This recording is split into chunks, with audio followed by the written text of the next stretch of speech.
उत्तराखंड का बाबा नीम करोली आश्रम अपने आप में इतना ज्यादा खास और इतना चमत्कारी है कि भक्तगण दूर दूर से यहाँ पर बाबा की समाधि के दर्शन करने के लिए आते हैं और अपनी मुरादों को पूरा करते हैं। साक्षात भगवान हनुमान का स्वरूप बताए जाने वाले बाबा नीम करोली को 20वीं सदी का सबसे सिद्ध गुरु माना जाता था। तो चलिए अपनी आज की इस वीडियो में हम जानते हैं बाबा के कुछ खास चमत्कार और उनसे जुड़े हुए कुछ महत्वपूर्ण बातों के बारे में।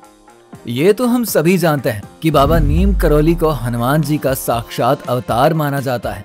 कलयुग के भी समय इन्होंने ऐसे कई चमत्कार किए थे जिससे लोग इनके पास दैवीय शक्ति होने का दावा करते थे। इनकी गिनती 20वीं सदी के महानतम संतों में करी जाती थी, जिनका उत्तराखंड के कैंची धाम में एक प्रसिद्ध आश्रम भी है। साथ ही इनका उत्तर प्रदेश के वृंदावन में भी एक आश्रम है। नीम करोली बाबा सीधे साधे और सरल स्वभाव के व्यक्ति थे और इनका साधारण व्यक्तित्व ही इनके भक्तों को इनसे सबसे ज्यादा जोड़े रखता था। नीम करोली बाबा का असली नाम लक्ष्मी नारायण शर्मा है और उत्तर प्रदेश के अकबरपुर गांव में 1900 के आसपास में इनका जन्म हुआ था। 11 वर्ष की उम्र में ही इनका विवाह हो गया था और 17 साल की उम्र तक आते आते इन्होंने ज्ञान की प्राप्ति कर ली और अपना पूरा जीवन भगवान की भक्ति में समर्पित कर दिया।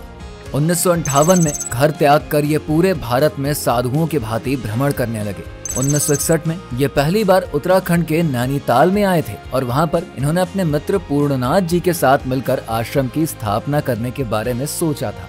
नीम करोली बाबा ने 1964 में अपने आश्रम की स्थापना करी थी। इस आश्रम को भक्तगण बेहद ही चमत्कारी और दैवीय मानते हैं, क्योंकि बाबा ने यहाँ पर कई सारे ऐसे कारनामे किए हैं जो कि किसी चमत्कार से कम नहीं है। ये अपने जीवन में ब्रह्मचारी भगवान हनुमान को अपना आदर्श और गुरु मानते थे और जीवन भर उनकी ही आराधना करते थे।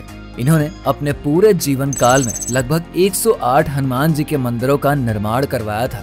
इनके कई अनुयायी ऐसा बताते हैं कि बाबा को मिली ये सिद्धियां पवन पुत्र हनुमान जी को पूजने के कारण ही मिली थी। खैर, ऐसा नहीं है कि बाबा के भक्त सिर्फ भारत में ही सीमित हैं, बल्कि इनके भक्त विदेशों में भी हैं और कई बड़े बड़े बिजनेस टाइकून से लेके बॉलीवुड और हॉलीवुड के कई दिग्गज हस्तियां भी इनके भक्त हैं। इनसे जुड़ी एक कथा है जो कि इनके भक्तों के बीच में काफी ज्यादा प्रसिद्ध मानी जाती है। बाबा का नाम नीम करोली पड़ने के पीछे भी एक प्रमुख कहानी है। कुछ लोग बताते हैं कि एक बार बाबा ट्रेन के फर्स्ट क्लास के कंपार्टमेंट में यात्रा कर रहे थे, लेकिन जब टीसी ने उनका टिकट चेक किया तो उनके पास टिकट नहीं था। ऐसे में टीसी ने उन्हें नीम करोली स्टेशन पर उतार दिया, लेकिन बाबा यहीं पर अपना चिमटा गाड़ कर बैठ गए और जब ट्रेन को ग्रीन सिग्नल मिलने के बाद स्टेशन से आगे ले जाने की कोशिश करी गई तो ट्रेन अपनी जगह से 1 इंच भी नहीं हिली। तब लोकल मजिस्ट्रेट के कहने पर टीसी ने बाबा से माफी मांगते हुए उन्हें ट्रेन में वापस लिया और उनके ट्रेन में चढ़ते ही ट्रेन अपनी जगह से चलने लगी। बस यहीं से बाबा का नाम नीम करोली वाले बाबा पड़ गया। ऐसा कहा जाता है कि जब एक भंडारे में घी कम पड़ गया था, तब बाबा ने बहते नदी के जल को एक पात्र में भरकर कहा था कि इसे ले जाकर इस्तेमाल करो। जब लोगों ने उस पात्र को खोला तो उसमें का पानी घी बन चुका था।